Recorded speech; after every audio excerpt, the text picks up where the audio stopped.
Nehemiah rebuilds the walls. The story today teaches us something about the opposition Christians can expect from people who don't believe and trust God. Sometimes people can be very cruel. Sometimes they are just unkind. And sometimes they are downright dangerous.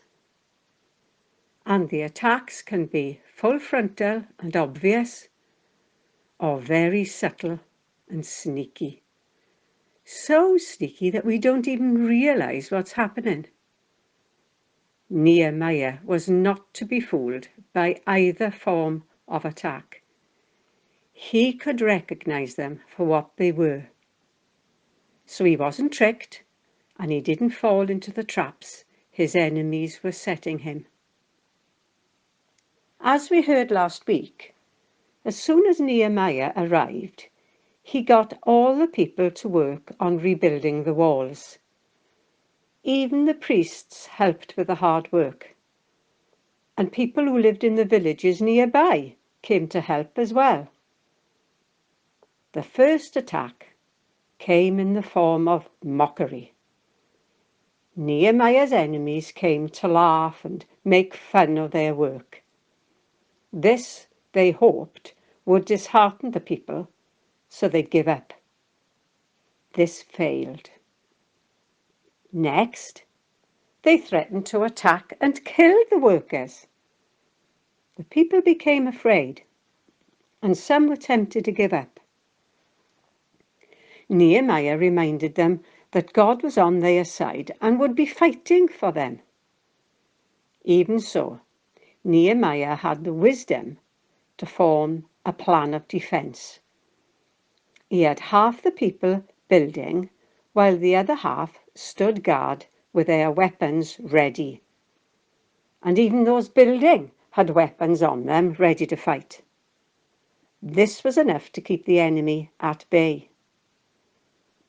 When this plan of attack failed, the enemy invited Nehemiah to meet them in a village a fair distance away for a chat. This chat would turn into the murder of Nehemiah. Nehemiah wasn't fooled for a moment. He replied that he was busy with a very important task and he couldn't possibly leave it. The last form of attack was perhaps the most subtle and sly of all. One man, who was a friend of the enemy, warned Nehemiah that he was about to be killed. He advised him to go and hide in the temple. The plan was to let everyone know that Nehemiah was a coward and was hiding in a place God didn't allow. This would discredit Nehemiah and take away his authority and his support.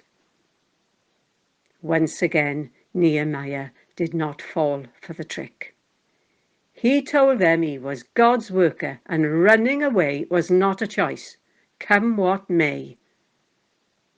It shows us that Nehemiah had great faith. The Lord rewarded his faith. The walls of the city and the huge gates that had been broken down were all mended and set in place. And all this in 52 days. Now the enemy was scared. Now they knew that the God of heaven and earth had been working against them. And they knew he was on the side of the Israelites, God's own people. We should admire Nehemiah. His faith was and is something we should all want. Of course, we know that faith is a gift of God, alongside wisdom and courage.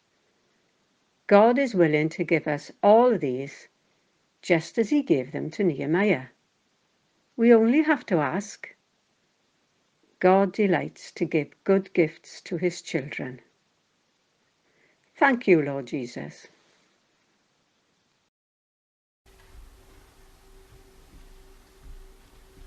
I am God and there is no other. I am God and there is no other. I am God and there is no other, there is no one like me.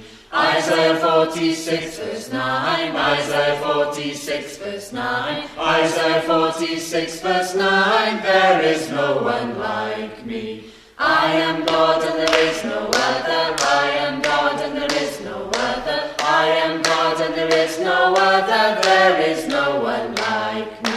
Isaiah 46 verse 9, Isaiah 46 verse 9, Isaiah 46 verse 9, there is no one like me.